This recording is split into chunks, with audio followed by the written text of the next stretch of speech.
Bedbugs are a nightmare, and it's not just because of their vampiric and squatter disposition.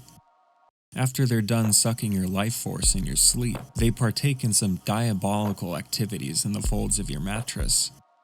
Brew up your favorite tea, and let's take a closer look at the world of these nasty, unwanted roommates. Oh, and fair warning, you may experience phantom itches while watching this video.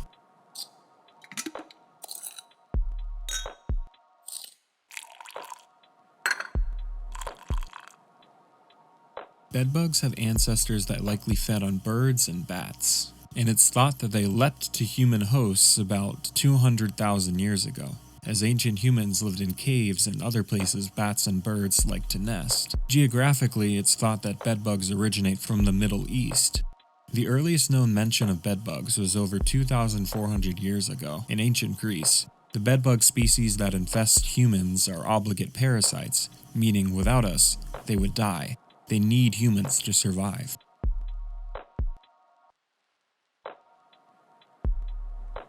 Bedbugs do not discriminate. They can infect anyone unlucky enough to take a few of these hitchhikers home. Densely populated areas prove to be the perfect storm for these little bugs.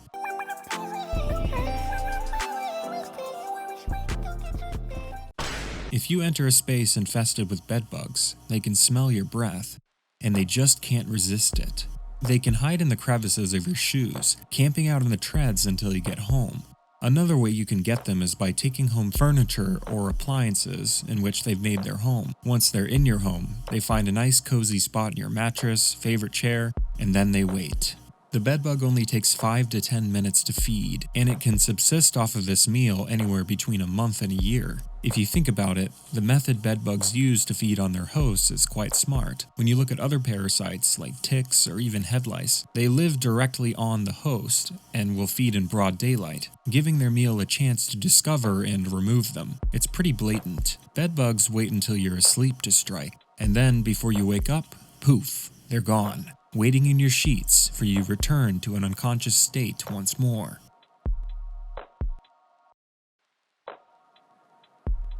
Bedbugs get up to some heinous activities in the sheets, and by the sheets I mean inside your sheets, yes, but also their violent mating practices on each other. Male bedbugs have sharp implements, if you will. Using their sharp things, they pierce any female they can find and deposit their seed. This is called traumatic insemination, and they can stab any part of the female bedbug's body. Then the sperm migrates to the female's eggs, and they become fertilized. She will then lay these eggs in the folds of your bed. Due to these traumatic events, the females can often die from the interaction. This honestly makes me hate these bugs even more.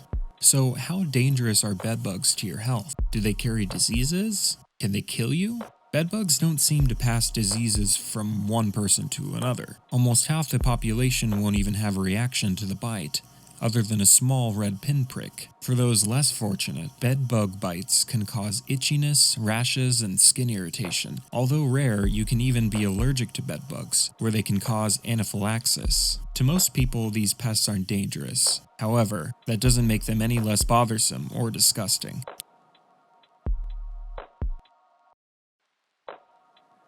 So if you end up with these bugs, how do you get rid of them? Some folk remedies work and others not so well. Firstly, you could literally set your bed frame on fire, or perhaps sprinkle some bean leaves on the floors and sheets.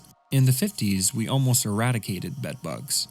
This was because we heavily relied on a pesticide called DDT, short for dichloryl diphenyl trichloroethane. This chemical is a pyrethroid, meaning it has a similar mechanism of action to the chemicals in pyrethrums. Pyrethrums being a genus of plants which are now in the genus Chrysanthemum. The chrysanthemum flower produces pyrethrins naturally. DDT, however, is not natural. These chemicals can cause severe disruptions in the nervous system of bedbugs, basically paralysis and then death. DDT fell out of use because of concerns about its effects on humans and the environment. Some of the potential effects on people are miscarriages, neurodevelopmental problems, lowered sperm count, and other nasty things. Another issue was the bedbugs were beginning to develop a resistance to the chemicals in use. Over the years, they've made quite the comeback. Today, there are a few main methods of eradicating a bedbug infestation, and it's usually a mixture of a couple different things. things. There's insecticides, and they usually use a mixture of 2 or 3 even. This is done so if a bedbug has a resistance to one insecticide,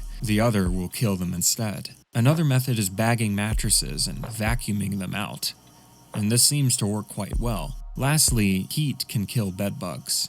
Bedbugs are gross, and sadly people dealing with an infestation often get labeled as gross too. But bedbugs don't care how expensive your house is, or how clean or how dirty. Anyone can get them, so be careful, or they might just be throwing a ditty party in your sheets next. Stay safe out there.